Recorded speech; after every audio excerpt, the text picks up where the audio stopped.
अभी तक आप सभी को ये चीज के बारे में पूरी अच्छी तरह से पता लग गया होगा कि इस नए वाले CS रैंक के सीजन से अब से हम 2 एक्टिव कैरेक्टर का यूज कर पाएंगे CS मोड में। अब जब ये नई चीज हमारे गेम में आ गई है तो मुझे ये बात अच्छी तरह से पता है कि आप में से अधिकतर लोग इस सीजन डबल एक्टिव कैरेक्टर के साथ रैंक पुश करने वाले हो। तो अगर आप सभी लोग अपने रोल के हिसाब से एक परफेक्ट डबल एक्टिव कैरेक्टर का कॉम्बिनेशन ढूंढ रहे हो ना, तो ये वीडियो खास आपके लिए है। इस वीडियो में मैंने आपको एक एक करके 5 बहुत ही ज्यादा तगड़े कॉम्बिनेशंस बताए हैं डबल एक्टिव कैरेक्टर के, जिसे अगर आप यूज करोगे ना तो आप काफी आसानी से रैंक पुश कर पाओगे। तो यार बस बने रहना मेरे साथ इस वीडियो के अंदर। तो चलिए वीडियो शुरू करते हैं।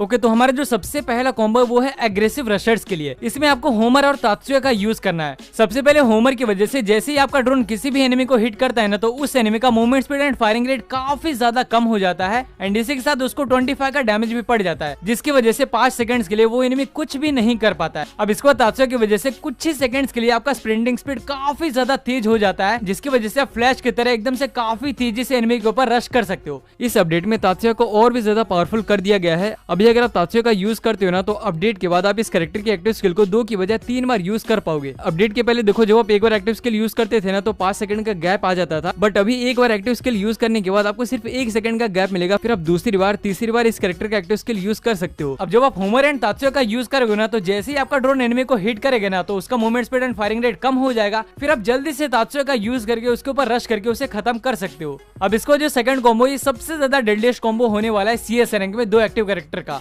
इसमें आपको वुकोंग एंड ओरियन का यूज करना है। देखो, वुकोंग के बारे में हम सबको तो पता ही है कि जैसे हम किसी भी एनिमी को नॉक करते हैं तो हमारा वुकोंग का स्किल फिर से रिचार्ज हो जाता है। अब ओरियन की बात करें तो अगर आप पैसिव कैरेक्टर में मिगुएल का यूज करते हो ना, तो जैसे ही आप किसी भी एनिमी को फिनिश कर गए तो आपको 200 EP मिल जाएगा। यानी कि मिगुएल का यूज करने के बाद आपका ओरियन एकदम वुकोंग की जैसा बन जाएगा। अब आप ही सोचो यार, जैसे आप किसी एक एनिमी को नॉक करते हो ना, तो आपका वुकोंग एंड ओरियन दोनों का स्किल एक साथ चार्ज हो जाता है। एंड जब वुकोंग एंड ओरियन दोनों का स्किल चार्ज होगा तो वहां पर आप काफी आसानी से किसी भी एनिमी को फिनिश कर सकते हो। ये एक बहुत ही ज्यादा ओवर पावर्ड कॉम्बिनेशन होने वाला है। अगर आपके ऊपर कोई एनिमी ग्रेनेड करने लगता है तो आप जल्दी से वहां पे ओरियन बन जाना एंड फिर उसके बाद जैसे आप उस एनिमी को नजदीक पहुंचते तो आप वहां पे वुकोंग का यूज करके काफी आसानी से उस एनिमी को फिनिश कर सकते हो। एंड ये वाला कॉम्बो आपको सबसे ज्यादा उस टाइम पे हेल्प करेगा जब आप रैंडम प्लेयर्स के साथ रैंक पुश करते हैं। वहां पर भाई 1v3 एंड 1v4 सिचुएशन को निकालना आपके बाएं हाथ का खेल हो जाएगा। अब हमारे जो थर्ड कॉम्बो है वो खासकर क्लोज रेंज में फाइट लेने के लिए काफी बढ़िया कॉम्बो है। इसमें आपको A124 एंड होमर का यूज करना है। देखो, जो आप A124 का स्किल किसी भी एनिमी के ऊपर यूज करते हो ना, तो उस एनिमी का एक्टिव स्किल काफी टाइम के लिए बंद हो जाता है एंड इसी के साथ उसको 25 का डैमेज पड़ जाता है। एंड वहीं जब आप होमर का यूज करते हो तो वहां पे भी एनिमी को 25 का डैमेज पड़ता है एंड साथ ही उसका movement speed and firing rate काफी ज्यादा कम हो जाता है। अब देखो, अगर आप A124 एंड होमर का स्किल किसी एक ही एनिमी पे यूज कर देते हो ना, तो उस एनिमी को आराम से 50 का डैमेज ऐसे ही पड़ जाता है